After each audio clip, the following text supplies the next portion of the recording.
Calling the meeting to order. Please stand for the pledge and a moment of silence.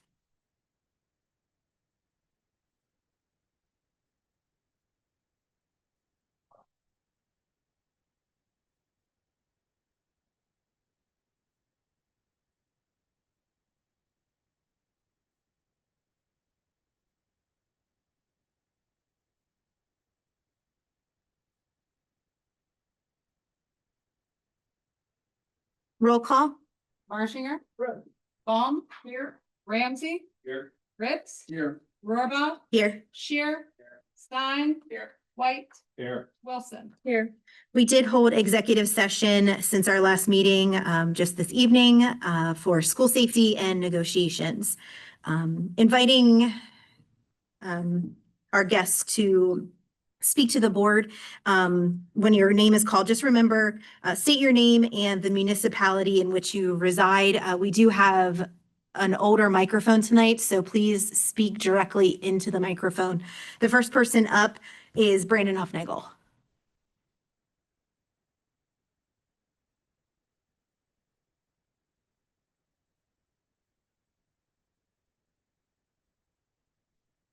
Brandon Hufnagel, Jackson Township.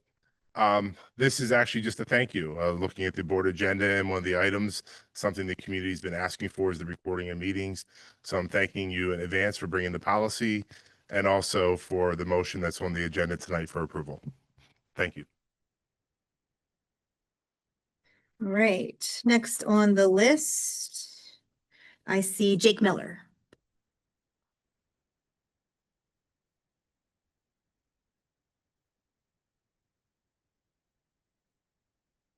Hi, Jake Miller, Jackson Township. I just have been impressed and appreciate the job that the board has done in pointing out the impact that cyber charters have been having on our budget. So on the website, you can see it was $3.3 million of taxpayer money that went to the cyber charters, many of them private corporations, that we don't have any choice over. It's going to be, as you guys have projected, $3.8 million next year. And on the website, you guys have lots of information about this issue. We're asking us to contact our legislators. But here's the thing that's funny. I've been getting some mail with the Spring Grove logo on it. And this is about the election, right? So know who you're voting for.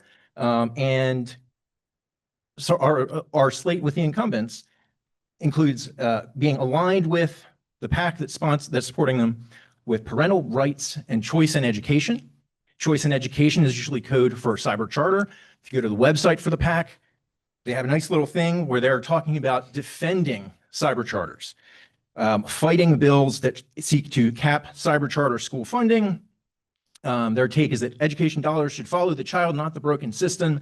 And they believe that cyber charters give families a choice and competition makes schools better, right? And so as I've talked the last couple of meetings, I'm sorry about that, but we need to compete, right? And we need to invest in things that are going to be competitive, not just the core stuff, especially when we have folks who are being backed by people who are backing charters. And in fact, one of their other issues is stopping increases in state funding going to schools. So that's kind of crazy. And I think it's important that we do this work, get cyber charters in line, keep that money here, and then we don't have to tax as much because we're going to spend the money here and make smart decisions and gain value for our dollar. Thank you. Thank you. Next is Jessica Waltersdorf.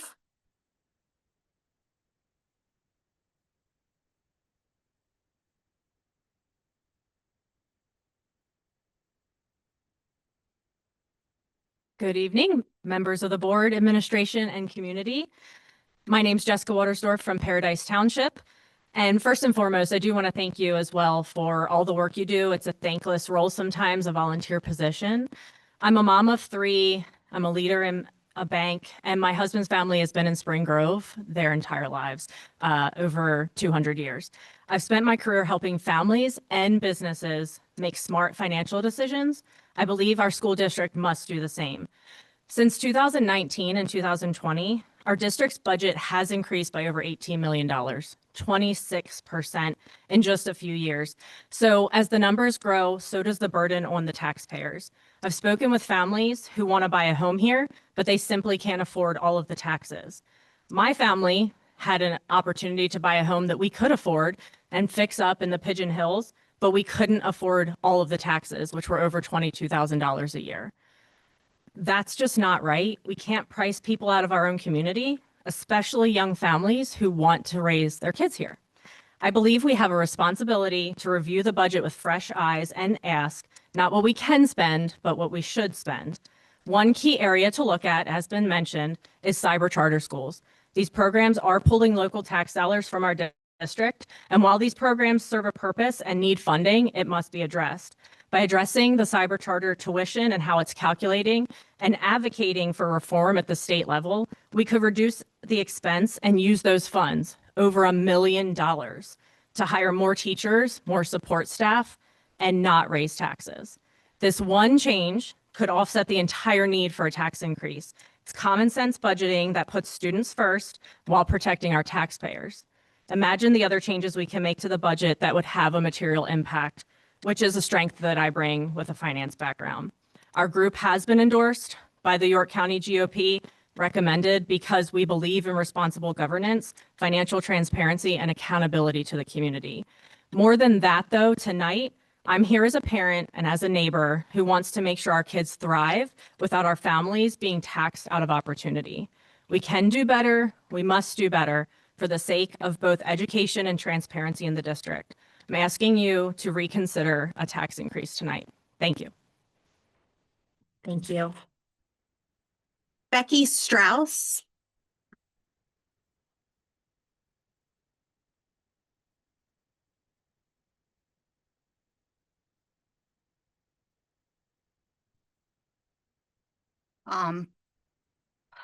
Becky Strauss, Heidelberg Township.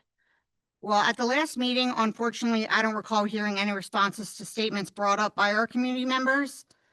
I had been approached and asked to point out how even the smallest amount of spending that's being allowed to happen, right down to your drinks, as Mr. Shear has stated, every dollar needs accounted for.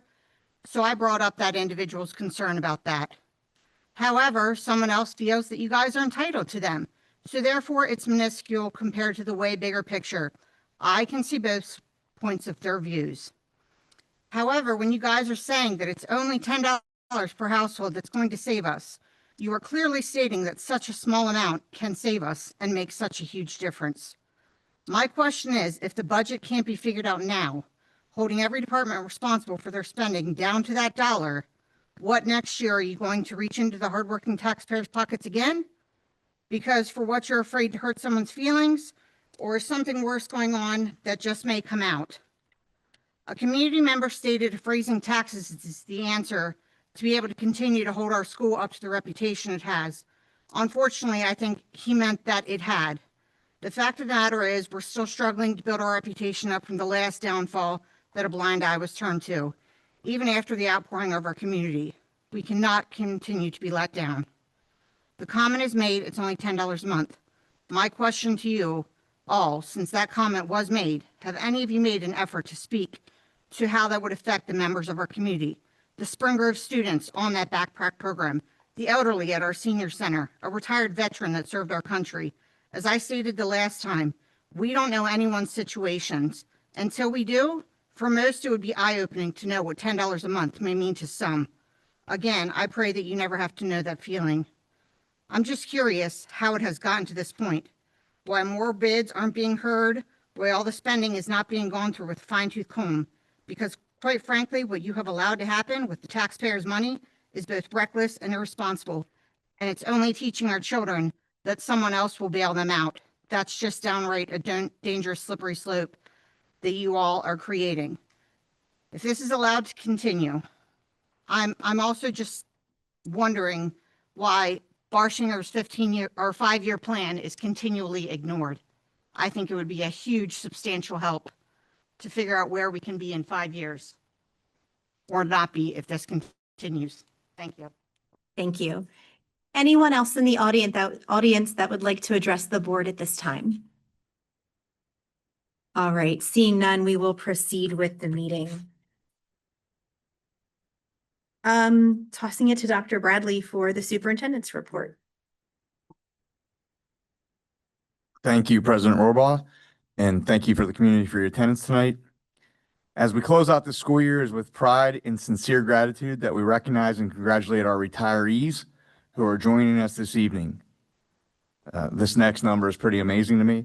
The collective total years of service to Spring Grove Area School District represented by these retirees is 254 years of experience, investment, dedication, and connections to each other, connections to the people they work with, connections to the students, and connections to the family. It's 254 years. I think that's amazing. For those attending this evening, as I call your name, please come forward to receive a small gift to show our appreciation.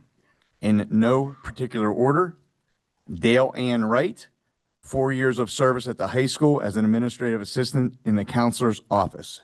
Dale Ann. Thank you.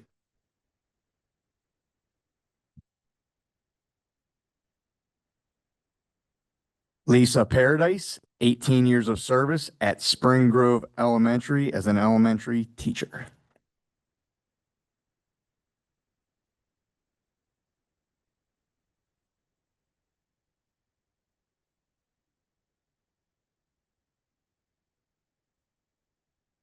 Lisa Bond, 25 years of service at the elementary level as a certified school nurse. A lot of bloody noses and scraped knees and phone calls home.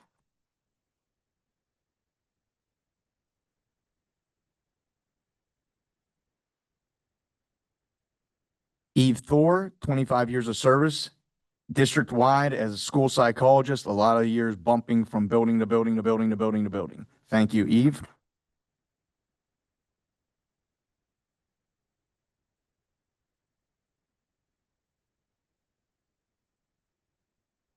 Lucinda Peterson, 4.5 years of service at the high school, making sure that that building shines in our custodial service department.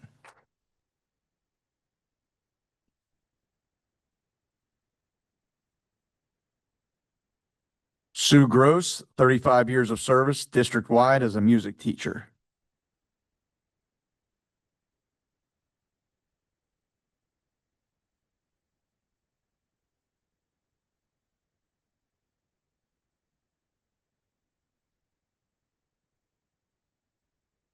Craig Seeley, 29 years of service as the SGI assistant principal, then SGI principal, and just wrapping up as the New Salem Elementary principal, Craig Seeley.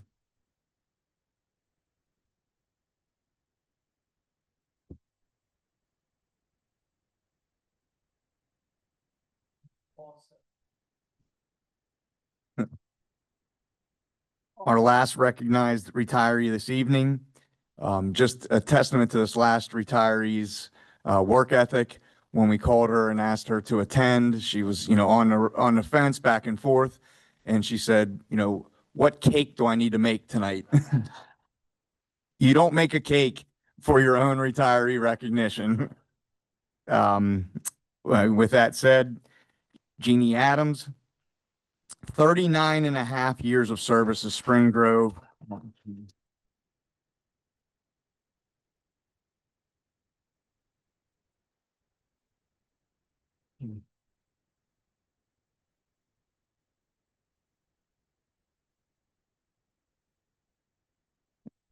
I think it's a toss-up, Jenny, between the peanut butter cake too. Yes. See, I vote peanut butter. I vote, yeah.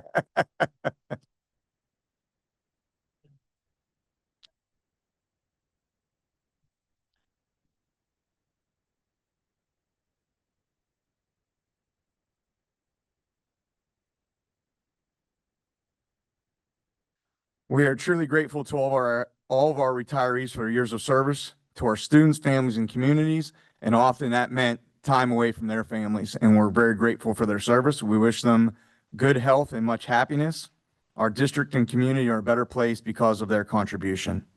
And then also to recognize Mr. Richard and his students in the pre-apprenticeship class for their fine craftsmanship on the cutting boards that were part of the gifts this evening. So thank you to those students for their gifts.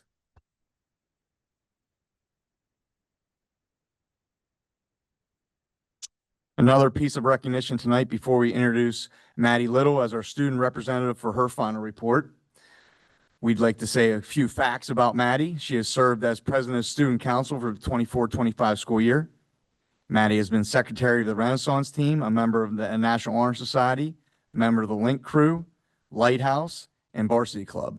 She's actively involved as an athlete on the soccer and lacrosse teams and served as a statistician manager for the boys wrestling team.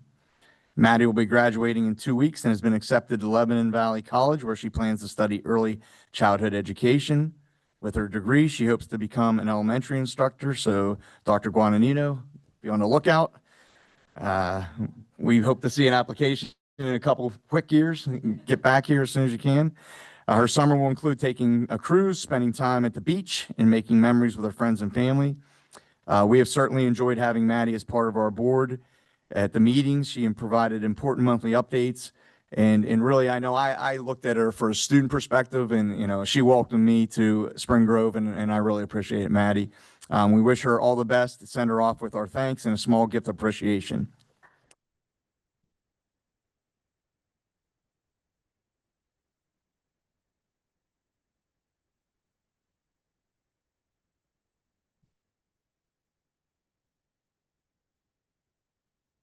Thank you.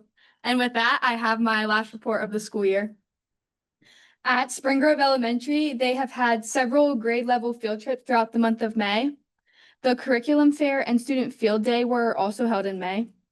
The end of the year kickball game is 4th grade versus teachers. The teacher meet and greet and picnic lunch are all scheduled for the last week of the month. And then the end of the year project team reward for students will take place on May 21st, where students will be rewarded with Kona ice cones. At New Salem on May 8th, there was a New Salem curriculum fair. On May 16th, there was the PTO held Spring Fest. This has now been canceled, but Splash Fest was to be held on the 21st. May 17th was the 6th annual SGASD Backpack Program Golf Slinger, and May 30th is Teacher in Service Day. At Paradise on May 25th, the Envirothon team will go to John Rudy Park. May 24th is the 4th grade field trip. On May 27th is the 4th grade Wax Museum from 1 to 2 p.m. On May 28th, the 4th grade graduation will be held from 6 to 8. 140 students had perfect attendance for the month of April, and Laps for Learning took place on Friday, May 16th. On May 7th, the curriculum fair and book fair were held, and food trucks were also present. On May 20th, first graders will be having popsicles on the playground. At the intermediate school, the band and orchestra had a field trip to Washington, D.C. on May 9th. Student council held a PSSA reward on the track and field with a treat where they got to play minute to win it games on May 1st. Project Team Reward Day will be on May 28th. 5th grade had a field day with events at Papermaker Stadium. They are planning a Spirit Week to wrap up the end of the school year. SGI's Inside Scoop podcast team wrapped up season 1 with 5 published episodes this year. There were end of the year math and ELA IXL assignments.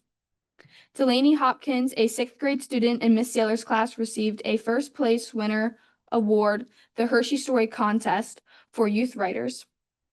On May 15th, SGI held a Scholastic Book Fair showcase, which was held from 6 to 7:30, and the PTO sponsored a book fair with food trucks that same evening. Select middle school tours were held on May 8th for 6th graders to tour the middle school before next school year.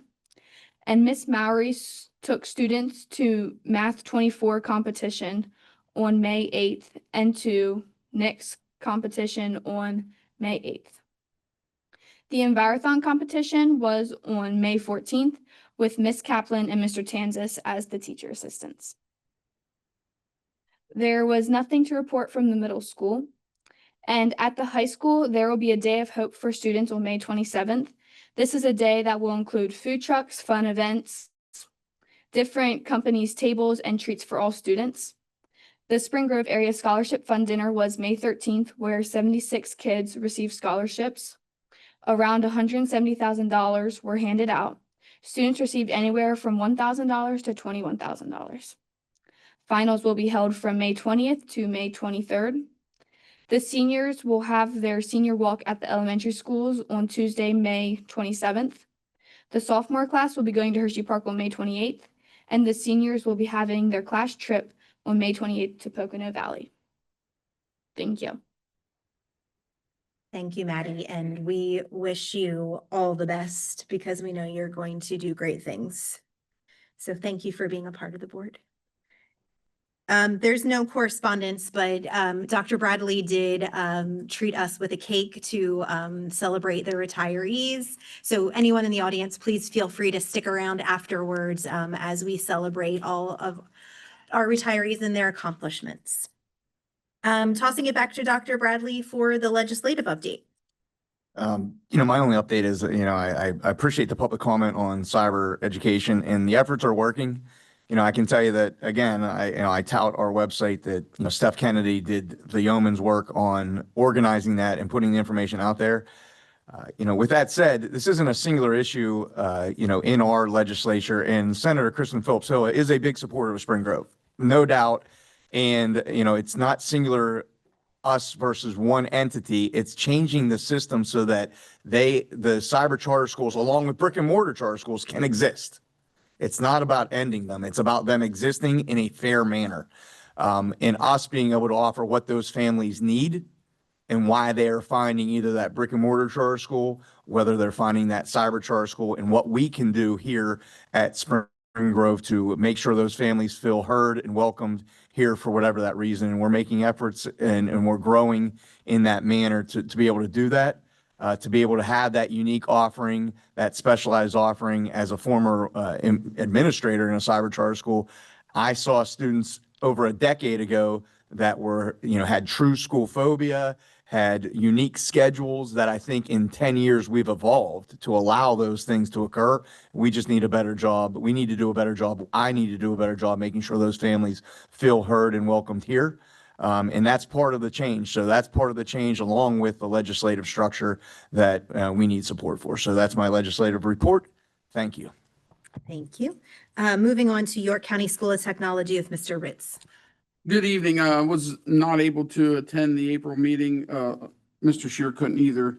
My next meeting is May 29th, next Thursday. On May 3rd, the students had their prom. It was a good time. A former math teacher of mine, Mr. Baum, that is evidently just found out related to Mrs. Baum, brother-in-law, is retiring after 42 years. A bunch of our students announced their future career plans, that they have learned a trade for, which is a great thing to see the students put their education to work. That's about it. I'll fill you in the next one after 29th meeting. Awesome. Thank you. Moving on to York Adams Academy with Mrs. Baum. Okay, on the York Adams Academy side, to date for this school year, we're up to 19 Spring Grove graduates. That means that we had 19 students who left here and were given a second chance to get their diploma, and now they've succeeded. Graduation is May 29th at 7 p.m. at the York Learning Center, and everyone's invited. It's a unique experience. You'll never forget it. Thank you for being there and taking part in that, Karen. Oops, we have a little feedback. All right, we are going to move into special committee reports. Before we start, the Spring Grove Branch YMCA, the report is at your seat, as well as the York Learning Center Joint Authority Board. So those are at your seats. I just want to make sure that you saw them. We'll start with the policy committee and Mrs. Baum. Okay, the policy committee met on May 12th at 4 p.m. and we were there until 5:35. Board policy 006, which Dr. Huffnagel referred to. The committee members were in favor of recording meetings, and there is, in our policy tonight, we will be discussing more of that. Policy 006.2, which has to do with the organization of committees. The consensus of the board was to direct the administration to seek legal counsel for a comparison of some existing language that we found in policy 005. So we haven't gotten rid of it. We're just extending it and looking into more details. And then on policy 146.1, and 707 and 904, they were all referred for legal counsel for them to review and bring back to the full board. That's all I have to report. Thanks, Karen.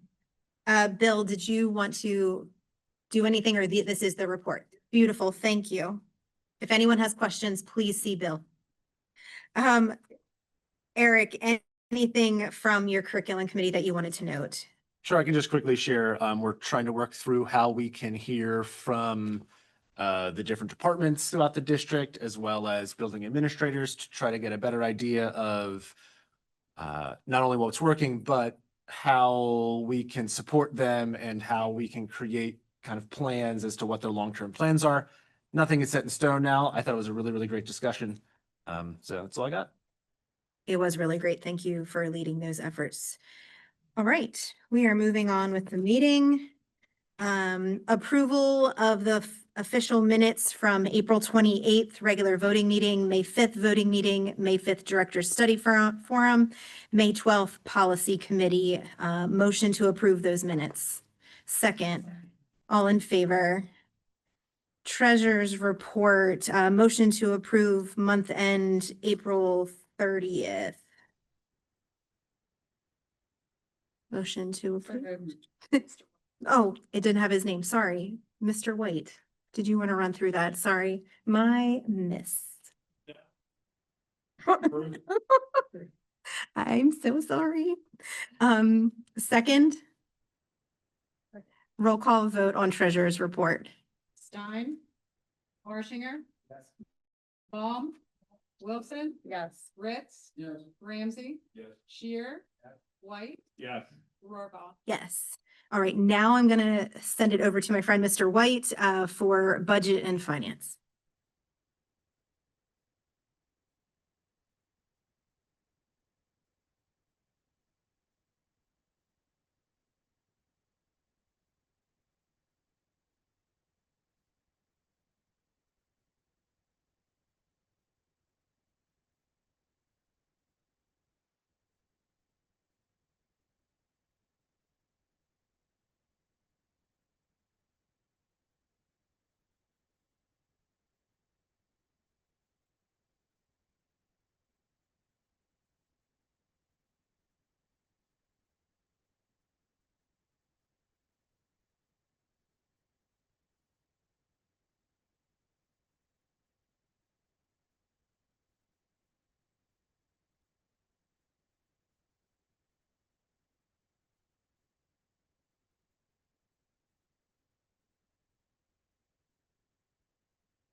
Under Act 511. C 2526 Nutrition Service Fund Budget, approval of the Nutrition Service Fund Budget 2526. Total revenue of 3.1 million, total expenditures of 3.2, with a shortfall of 121,000 to be funded by the Nutrition Fund balance, continuing with free breakfast program and recommending no increase to lunch meal pricing for 25-26. River Rock agreement for reservations of 25-26 slots.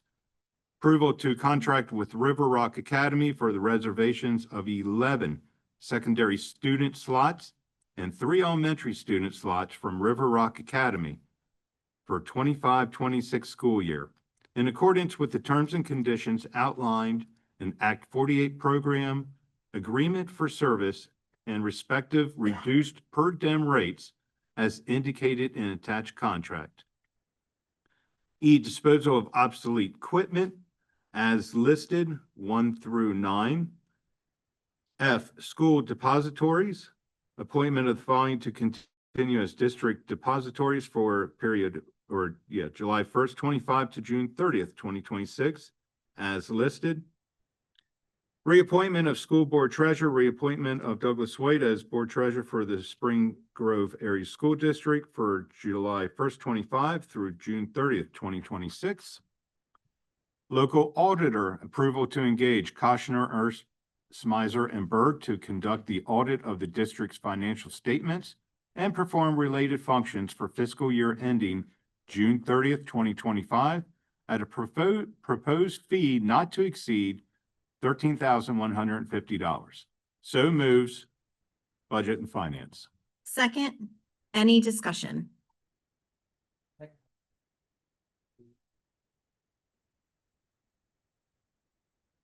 Mr. Stein. Say a few words.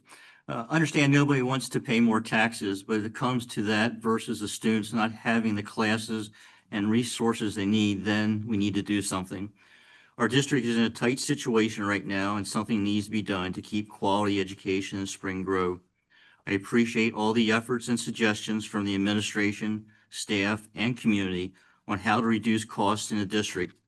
I want the district to continue to look for cost savings that will not reduce the educational standards for the students or increase long-term costs to get short-term cost reductions. Inflation has happened and the cost of just about everything has risen, but our district's revenue has not kept up. In addition, the district has drawn down its general fund or rainy day savings over recent years to pay for some ongoing expenses. It's so low now that even the district's bond rating is reduced. This means the district has less wiggle room for future unseen financial needs and makes borrowing money more expensive for the district. Spring Grove already has the highest student-to-teacher ratio of any York County school district as of the 23-24 school year statistics. Fortunately, most of the staffing cuts made in the tentative budget have been reversed. It is in the best interest for the community to support Spring Grove students.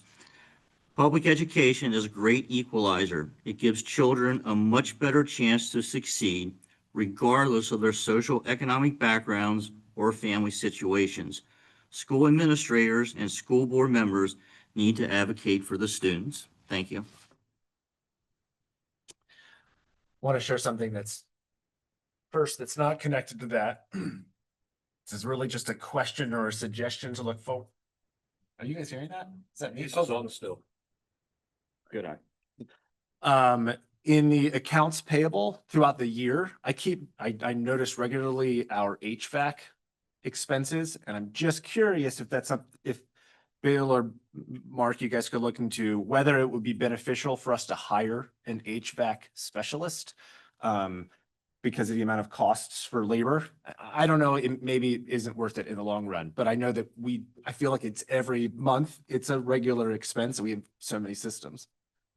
So I work with Mr. Stiles. We'll come up with taking a look at, going back a certain number of years and taking a look at, what expenses were paid out, which weren't included in like ESSER funds or anything where we did upgrades, and we can bring something back to the school board in the next couple of months as far as either a recommendation or at least some information. Great, thanks. And then I just wanted to quickly throw out with the tax increase. If you look over the last 6 years, it really ends up being a 1.2% average increase over 6 years. I know that we see the 3.9 as a big number, but with all of those freezes, it's really only about it's only a 1.2% increase over the last 6 years, which included the last time I spoke on this, it's like a 27.5 increase in CPI, which is our overall expenses. So it's much short of that. That's all.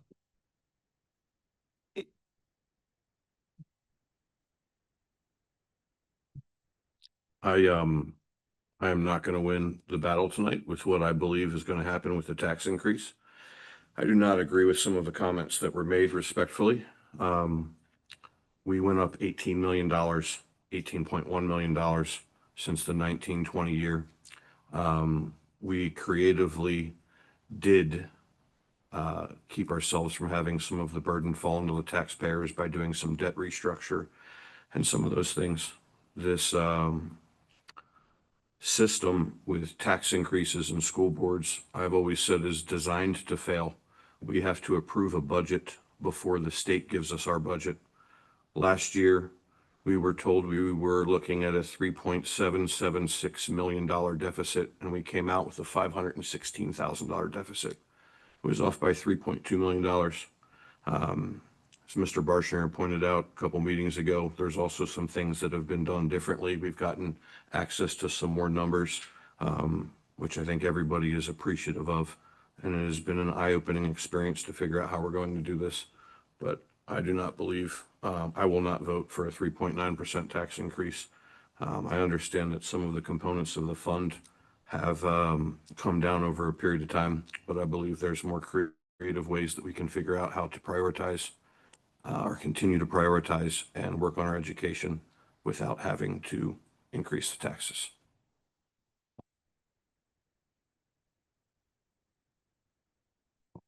Anyone else discussion before we go into a vote? I guess I will. When we first come on board, 3 years ago, we approved the 21-22 budget.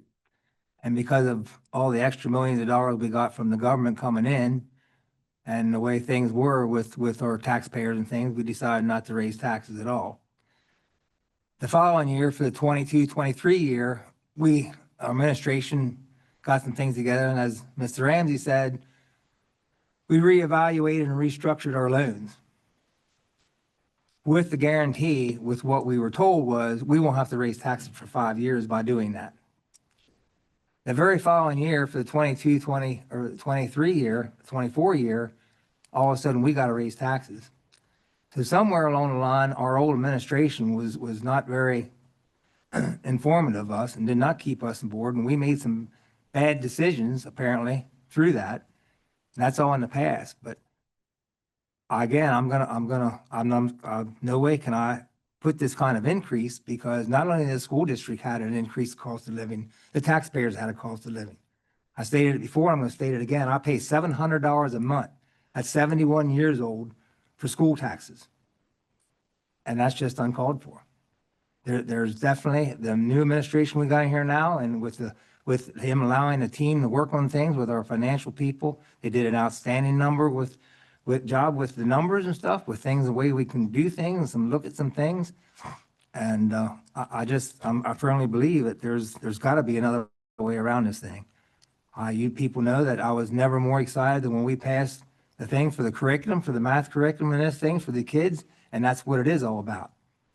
But a lot of this money is not going towards education for our kids, the basic education for our kids. It's going for frivolous things that we need to cut out. So that's the reason I want to fight for this.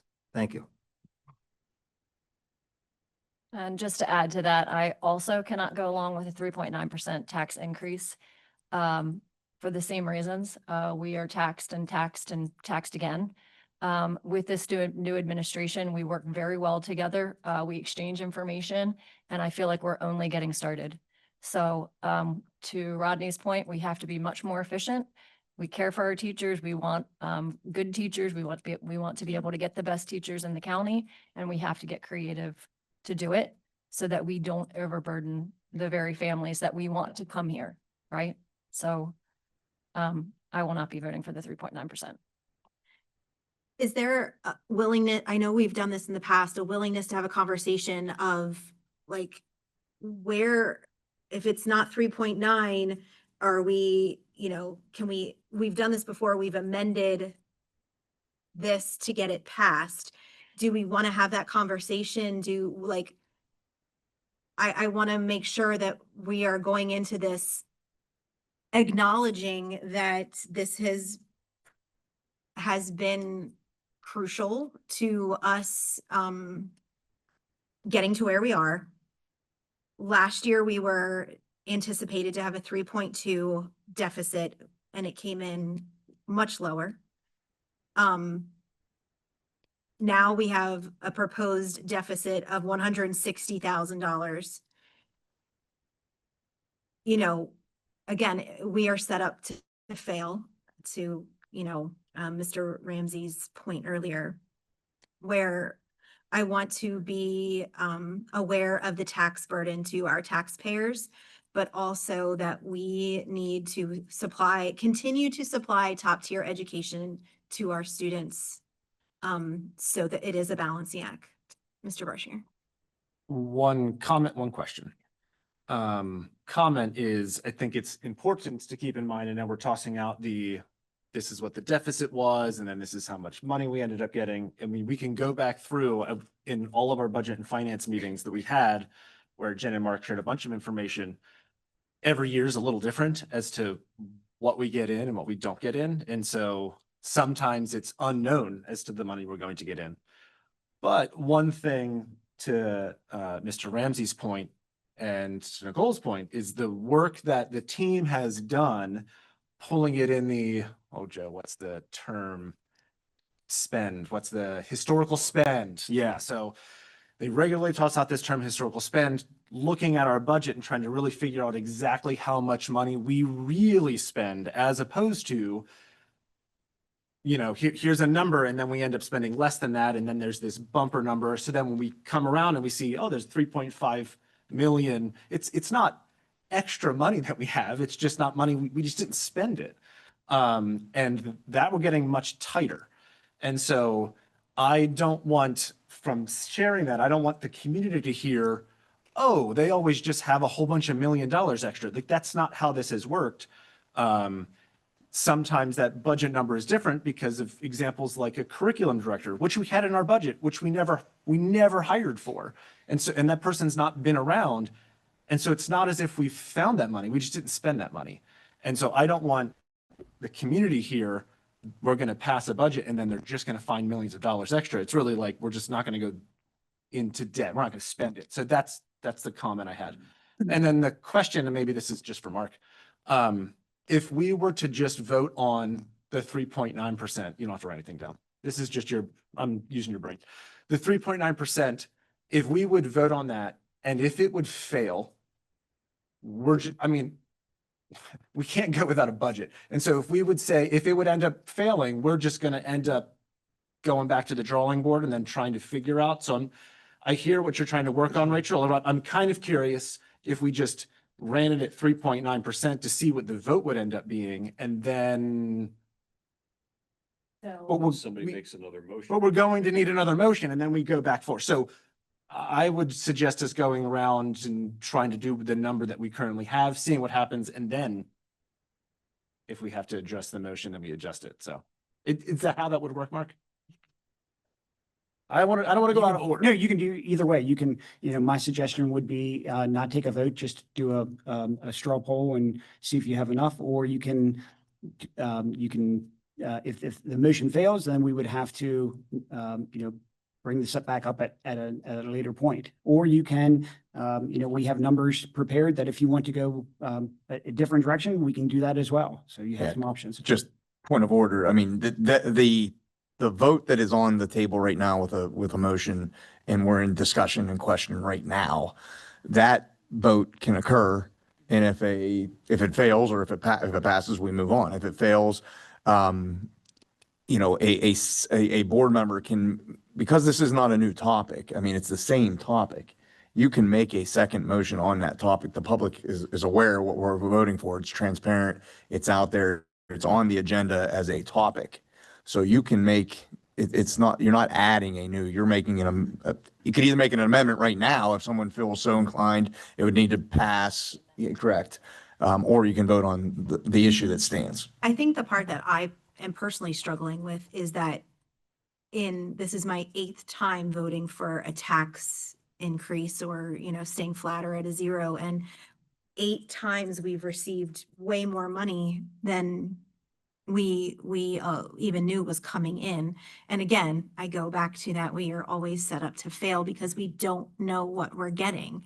But for 8 times historically for that to happen, and maybe I'll eat crow and I don't even want to think about that, but that's the piece that I'm struggling with, is because that deficit is so low and compared to the 7 other times that I've voted on a budget, where we're talking about millions of dollars of deficit. And this year we're talking about 160,000, which is the closest to a balanced budget that I have seen. So that uncertainty is what I'm struggling with, because yes, I hear Mr. Stein 100%. We need to rebuild our capital reserve. 100% agree with you. But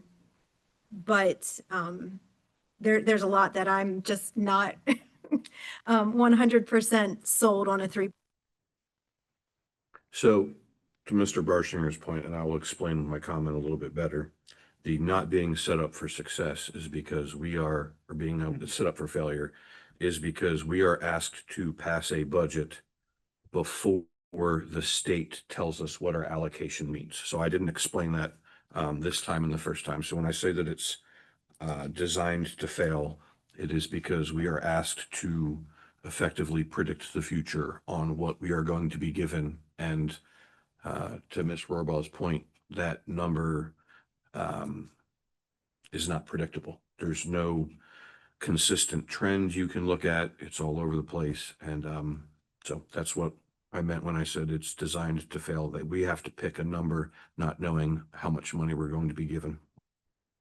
And Mr. Ramsey, and to Mr. Barshinger, to your point, I will remind those that have attended our Budget and Finance Committee meetings, the business office, myself and Jen, we have done what the board has asked to get tighter to that historical spend, as well as the reminder of the money from the state. So basically the BEF, the SEF, and as we talked a little bit a while ago in executive session about the adequacy funding, all of those buckets of money from the state, we over the past year have increased that amount and not going off of what was done years ago. So we are budgeting exactly what is being proposed.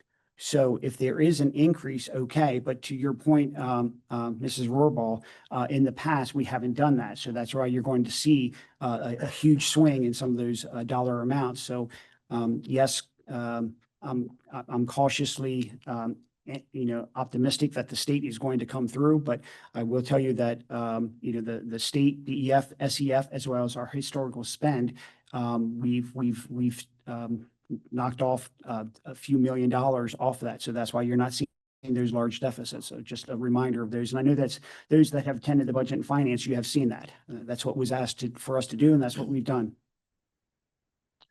Mark, do you have any information on like our federal funding, where we stand with that, like our Title I teachers, since we have 6 or 7 of those that are being paid with federal funds? Correct. Right now, I don't have any additional information other than it's a day-to-day thing. There's any possibility, as we have told the board, that if the federal administration decides to cut that, then yes, we would lose the funding for that many teachers. So, but at this point, we still have it. No increase, but we still have it, and we're optimistic that we're going to receive it for the 25-26 year. Mark or Jen, how many years in a row have we ended the year in a deficit?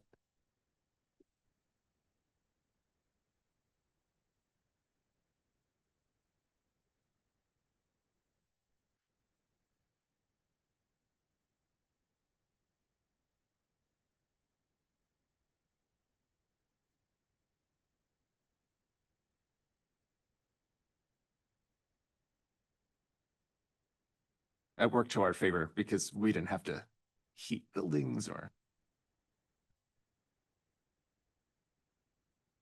I mean, as Mr. Zapp and others, my comment, as this conversation takes place and I can see the consternation on each of your faces as a board and the amount that each of you care, and you care about not only your constituents, but you care about the children, you care about the staffs, the number of staffs, just, we focus, sometimes on our educators, sometimes on the people that clean our buildings, sometimes on, administrators, but I see that you care for all the individuals that work here.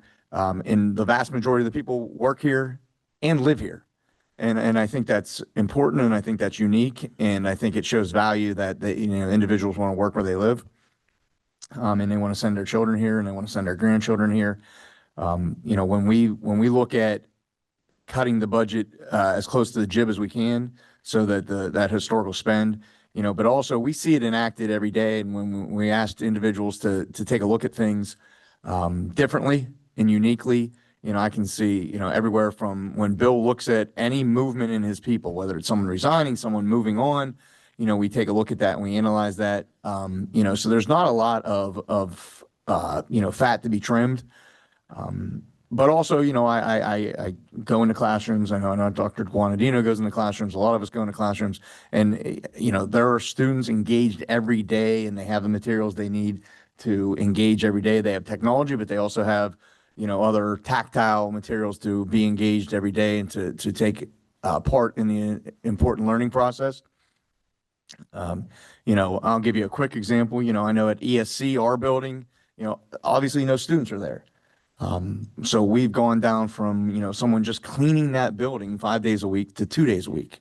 So if I throw my, my darn, banana peel in my garbage can and not walk it over to the kitchen garbage can, that's on me. But we've looked at staffing of that building and what's the bare minimum we can get to still feel safe and comfortable and clean, hygienic and things like that. So, that's Bill saying to his people, hey, hustle over there. Take a part of your shift and clean that building. So those decisions are being made, and I need a community to know that as well. As there isn't, a lot of areas that we haven't looked at. We've looked at every area, and when a contract comes up, we'll look at that. We can't look at contracts early. For example, transportation gets out there, in the atmosphere, but the contract isn't into a place where we could bid for it. And there's advantages sometimes to looking at retaining relationships as well. Our garbage provider is another one. We're looking at, you have information before you tonight about how we're going to save $11,000 on garbage services. So every avenue is looked at, every rock is unturned. We're looking at, just small amounts, looking at using some of our empty buildings in the evenings. How can we look at different buildings differently? So I see it on your faces, and I support the business department's proposal that they put forth tonight. I think that it is reasonable. I understand, when I speak to my mom and she's 80 and she's a, Navy vet, and I know she's on a fixed income, a different community, obviously, but I know that it's tight, and I respect that. So I know it's not an easy decision, and I thank for you each for all putting in the time to think about it. You're not coming at this lightly. Thank you. And just general awareness, if you look at the local news, we're not alone in this discussion at all. Everyone else is having the same conversations on the district level. There was something else I was going to say, and I totally slipped my mind, but we're not alone in this. Mark, did you mention a straw poll and just kind of going around to see where everybody's at before? Like, we can do that? Can I- Mark answer my question first? Sure. Or did you find the last? 1920 was a 1.6 million to the positive. 2021 was a negative 422. 21-22 was a negative 2.0. 2023 was negative 1.5, and then the 23-24 was a positive 1.031. And the two outliers there are the COVID, that was 1920 where we were shut down for part of the school year, and then the refinancing of our debt, that was the 23-24, and that's where we saw the positive fund balance. While I have the microphone on, I did want to piggyback off of what Dr. Bradley said, and not to change the subject, but we did in your memo, or in your packet there, you do have a memo. Mr. Stiles and I did an RFQ a number of months ago, and got the results back in looking at rebidding our trash and recycling services. to make a very long story short, you have the memo in front of you, but we didn't have enough information for the May DSF to get it in front of you to get the memo. We had to go back to some of the contractors and find additional information. So we found that information out. We're able to get that to you. We wanted to get that in front of you tonight in case there's any questions that we have time to get this turned around so that by June 30th, we have a potential new trash hauler if we get the board's approval at the next meeting. So that's what we were looking at, trying to get this information to you tonight, any information that we need to do to get back to either any of the contractors or that Bill and myself can bring to you tonight. But you have the memo. If you have any questions, let us know. It's It linked. is linked. It is linked to into the agenda. And I am grateful for the amount of work that Bill and Mark put into this because it does not happen overnight. You know, these bid process does not happen overnight. This is $11,098 a year just on our dumpsters and just on our trash. So, you know, I mean, that's significant. $12,000 basically for just by, you know, putting in the work to make sure this happens. So, you know, I recommend the board, you know, look at that cost comparison, look at the conclusion, and look at the recommendation from the administration on that option. Thank you. Just one note here. We did pass a budget as a board for the Yorkville Tech and LIU, which was well over 3%, which affects all of us as taxpayers. So just keep that in mind.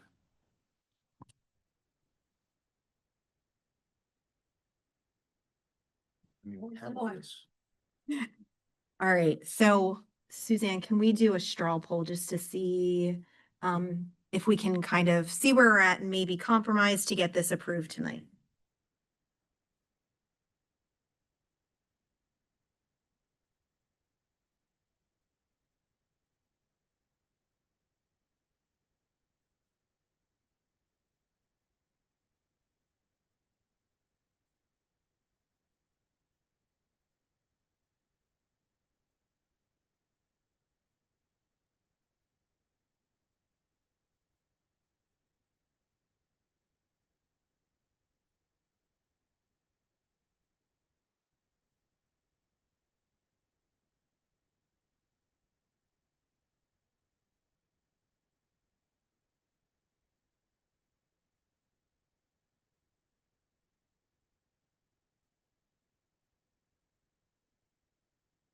So one thing that we need to keep in mind, and I know that people keep talking about this idea of tightening our budget or tightening our belts. I've been in all of these to what Dr. Bradley has pointed out, what Mark had pointed out. I've been to all of these budget and finance meetings. We keep cutting. I mean, since I joined the board, all we have been doing is cutting. We're to the point now where this budget in the budget and finance meetings, we are going to be kicking down the road $430,000 that we have all, I mean, from my understanding is these are things that we're going to have to spend. We need to buy these things. We're just going to kick it down the road. We were going to pay for it this year, but we don't have the money for it, so we're kicking it down the road. So if we bring this lower, that number of $430,000 just goes up. Like, there are things that we really need. And I just keep thinking about, I mean, how I run my own businesses and how I run my family. Like, it's got a conservative budget and trying to be fiscally responsible. I just keep thinking, however many years in a row we've settled at negative budgets, like that doesn't feel fiscally responsible to me. And just lowering this number is just going to put us more in debt. So that next year we're going to show back up and we're going to go, now we're 7 out of 8 years running a deficit. And then we're going to say, I don't know what we're going to say. Maybe it's going to be, who knows what percentage, and everyone's going to go, that's too high. It's like, at some point the bill comes due and that's where we're here.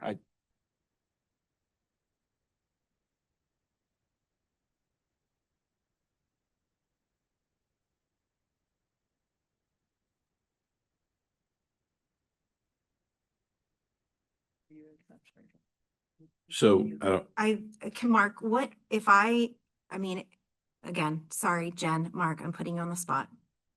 And you guys, I want to say thank you because you guys have done more than we have ever you have given us more than we've ever received. So I want to say thank you first, but can you,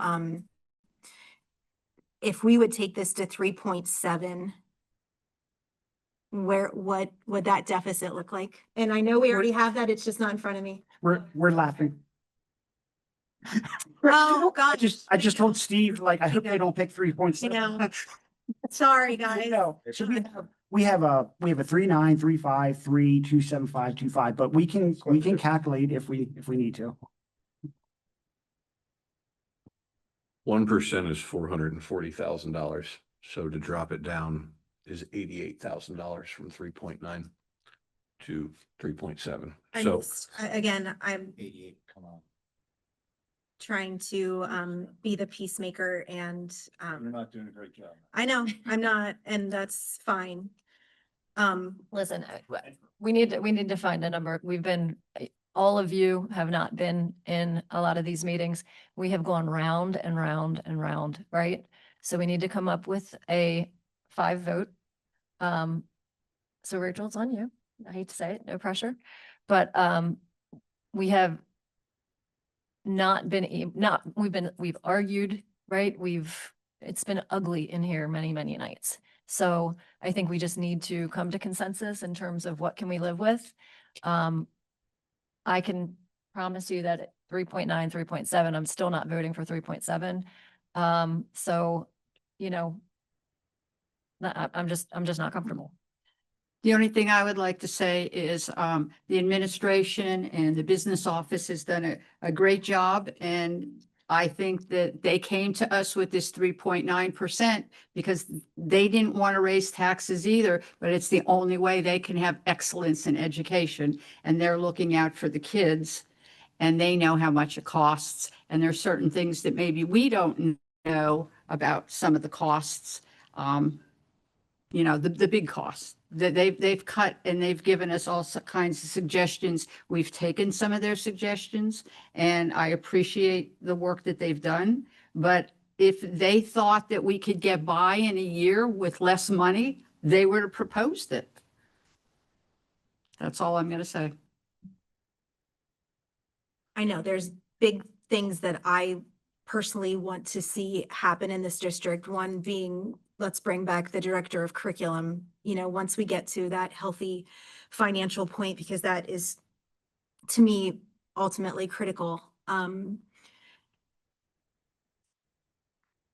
struggling with 3.9 because it's high and I'm trying to be peacemaker, and I hear all of it. I hear my, you know, my grandmother telling, yeah, you're go.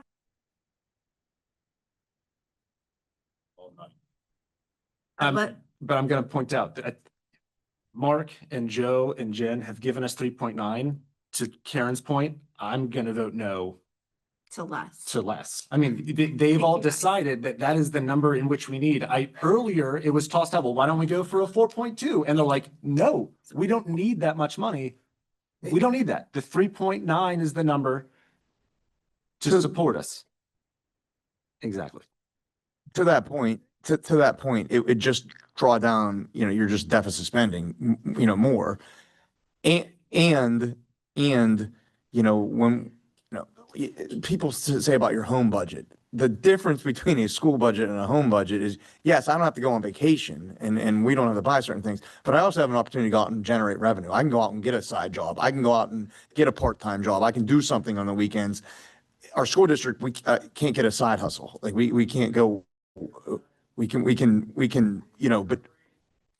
Hey, unfortunately, this isn't an open Sir, this is not an open public conversation. Thank you so much. Sir, thank you.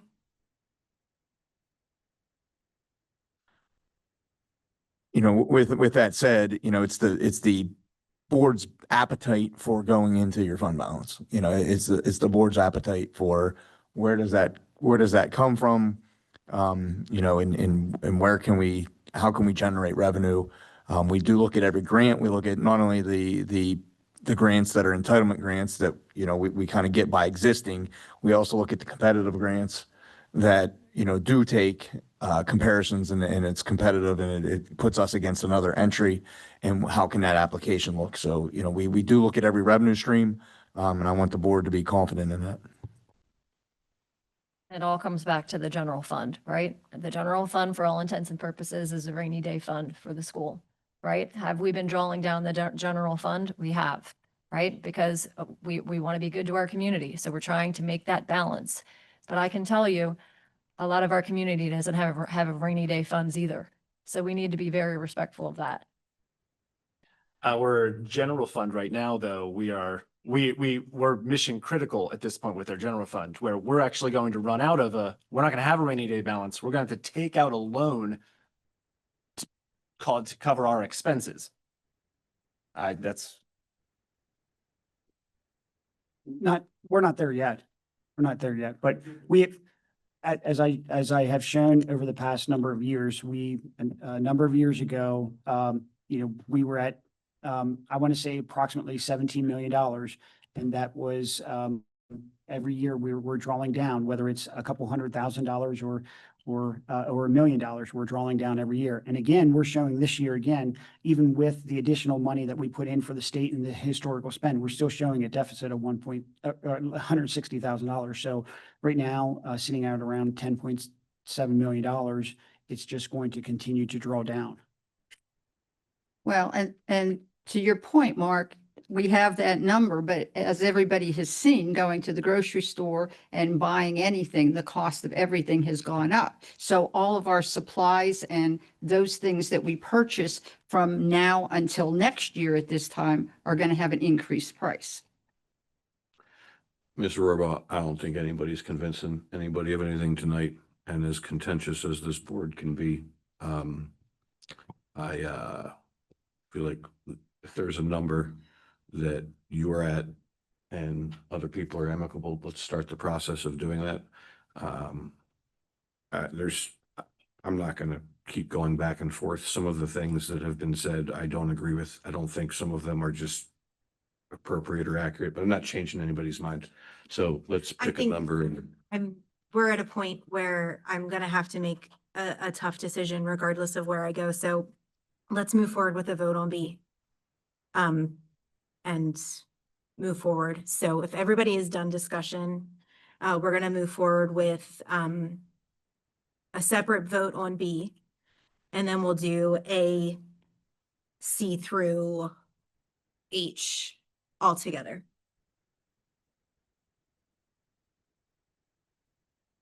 As presented. Yeah, so roll call vote on B as presented with a 3.9. Ritz, No. Ramsey, No. Wilson, No. Barshinger, Yes. White, Yes. Stein, Yes. Baum, Yes. Shearer, Definitely not. Rohrbaugh, Yes. Letters A, C through H.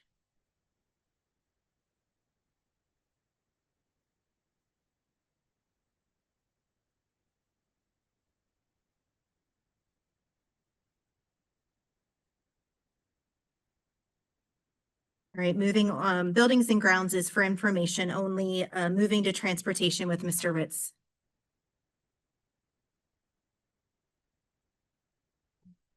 Some more exciting news in the transportation department. We have item A, Christ bus van drivers approval of the listed bus drivers for the 24-25 school year. So move transportation.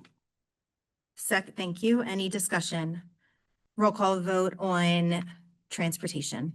Ritz, Yeah. White, Yes. Shearer, Yes. Barshinger, Yes. Stein, Yes. Wilson, Yes. Ramsey, Yes. Baum, Rohrbaugh. Yes. Moving on to management reports policy with Mrs. Baum. Policy board action requested. Letter A, the updated MOU with local police, approval of the attached updated agreement between Spring Grove School District and Northern York County Regional Police Department for the term of July 1, 2025 to June 30th, 2027, as required under Act 44, the Safe Schools Act. Letter B, recording public board meetings. To maintain the integrity of the standard process for policy revisions, authorization for the administration to record live-streamed public board meetings beginning with the May 19th, 2025 regular voting meeting and publicized via YouTube in advance of proposing revisions to include the recording of meetings in policy 006 anticipated for review and discussion at the June 9th Directors Study Forum. Letter C, reappointment of board secretary, reappointment of Mr. Mark Zapp, Director of Business Operations, to continue as school board secretary for a 4-year term effective July 1. Letter D, donations, acknowledgement and/or acceptance of the following donations in accordance with Board Policy 702, gifts, grants, and donations. So moved on policy board action. Second. Thank you. Any discussion? When we talk about the recordings, just to make sure I'm reading this right, is it public board meetings considered committee meetings as well? That are outside of obviously negotiations or contractual things that you're not allowed to do that. Does that include committee meetings as well? Not saying that I have a problem with that. I'm just asking for clarification. I mean, the possibility exists. My recommendation is full board meetings because you have all 9 members present and that's where public comment takes place. Public is more than welcome to come to any committee meeting. It's more of a logistics situation that we may evolve into. But right now, my recommendation is let's start with our board meetings and then go from there and make sure everyone's comfortable being able to access those. I've lived with it for the last 10 years and it becomes a source of information for our community that can't make these board meetings. I do propose, though, that we, if we are not going to video them, if someone would like to record, they should at least announce the fact that they're recording.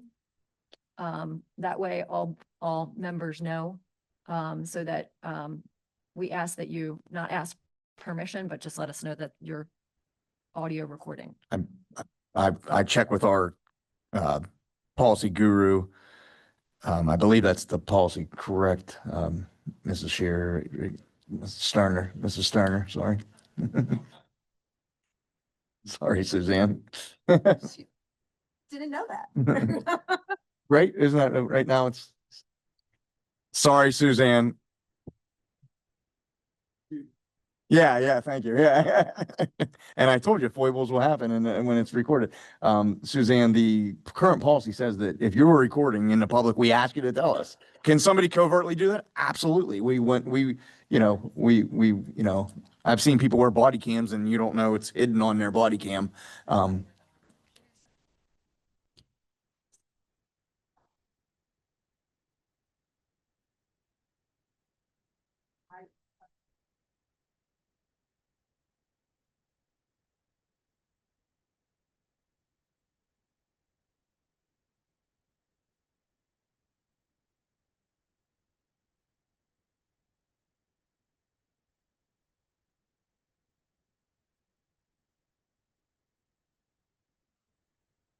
Thanks for clarification.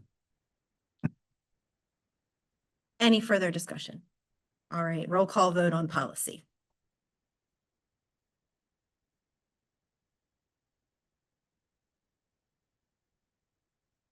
Ramsey, Yes. Shearer.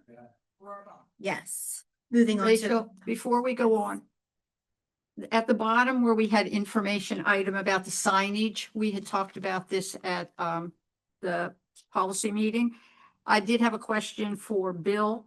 I noticed that New Salem and Paradise don't have any signage at all. Is there a reason why?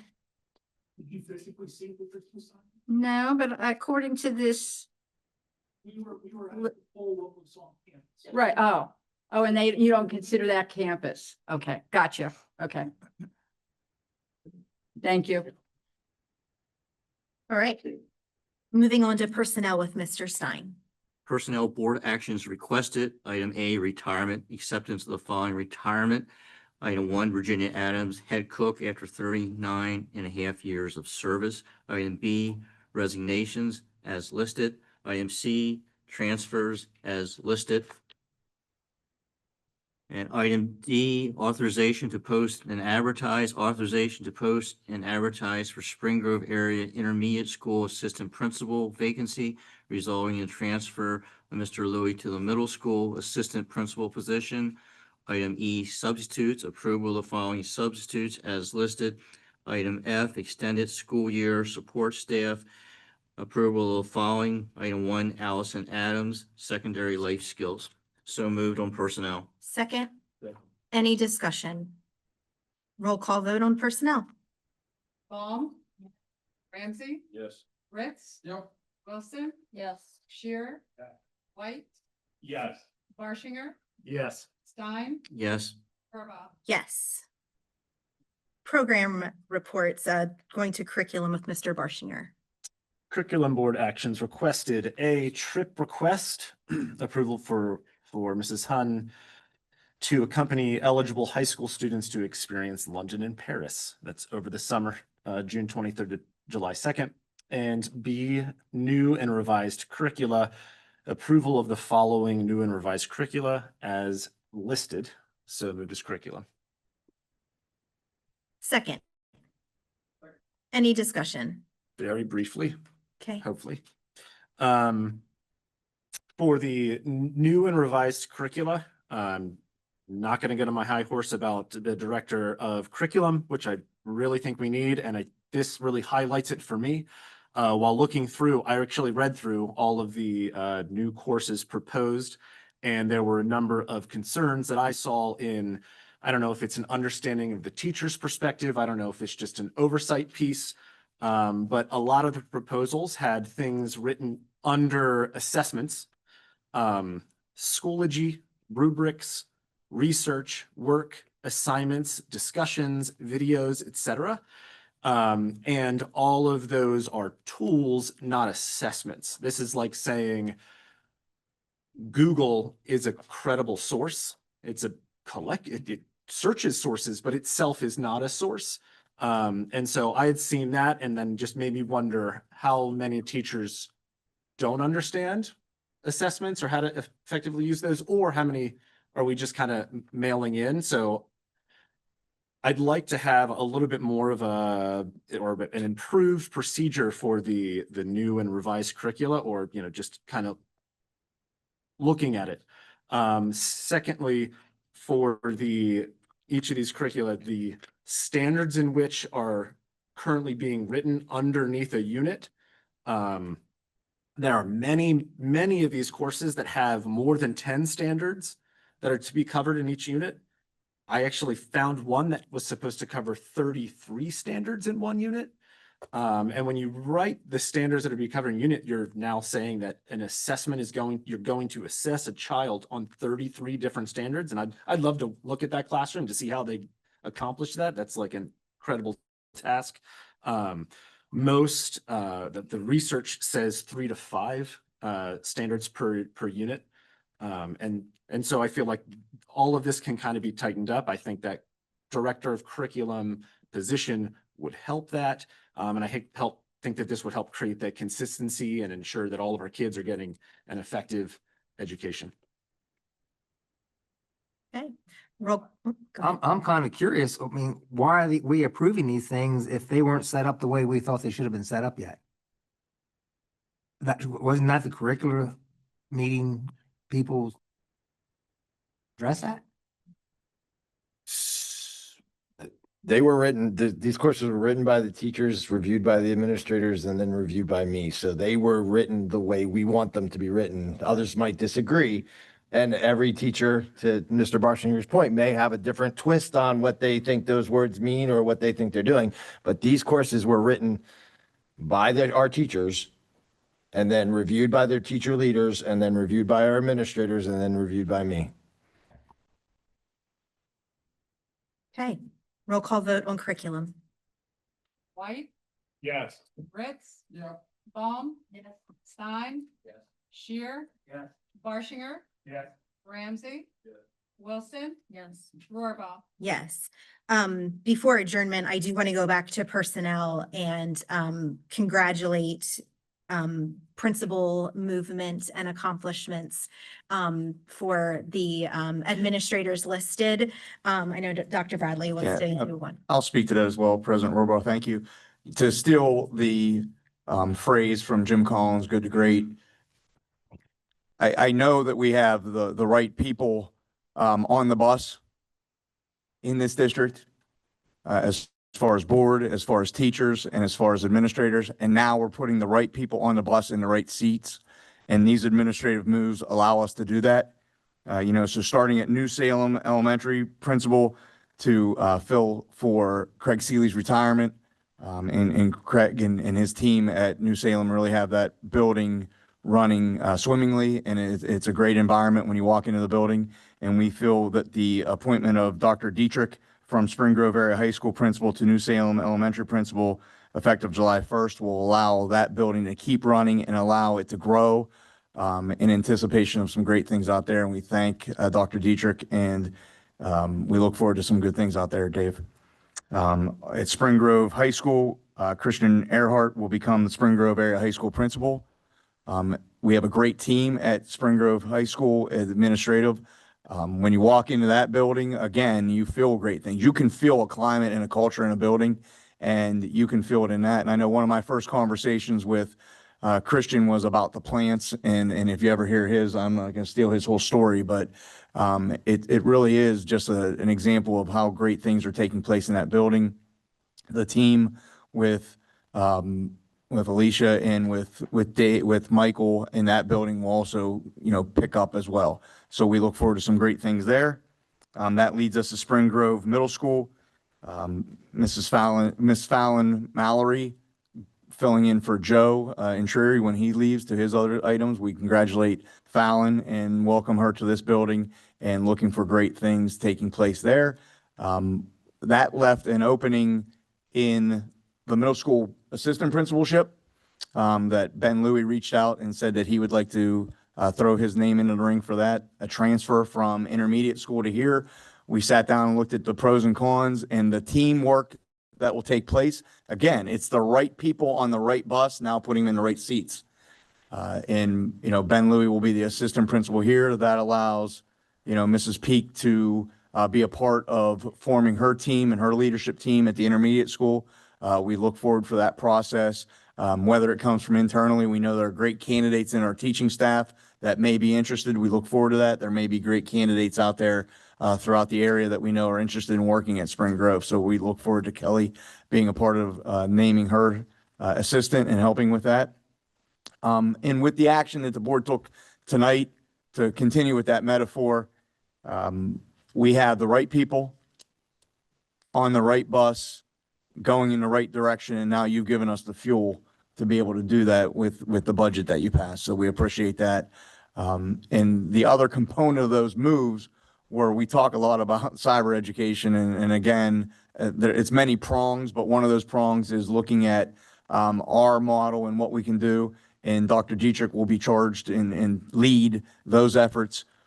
How can we continue with our legislative efforts? How can we look at our model, rebrand, make sure it's robust, make sure it's rigorous, make sure it's making connections and it's differentiated for our students? And then why do students leave, and can we attract any of those students back? Those will be the three prongs that Dr. Dietrich is working on, along with operating and managing and leading New Salem. And I thank you and thank you, team. Many of you are out there tonight, and we thank you and look forward to those administrative moves. Thank you. All right. A reminder to the board that we will have executive session for personnel. Motion to adjourn the meeting. Oh, yay. I apologize. Thursday, May 22nd is York County School of Technology's graduation at 5 p.m. at the York Expo Center. Sorry, I missed that in my earlier No report. worries. Thank you so much. Motion to adjourn. Second, all in favor. Meeting adjourned. Thank you.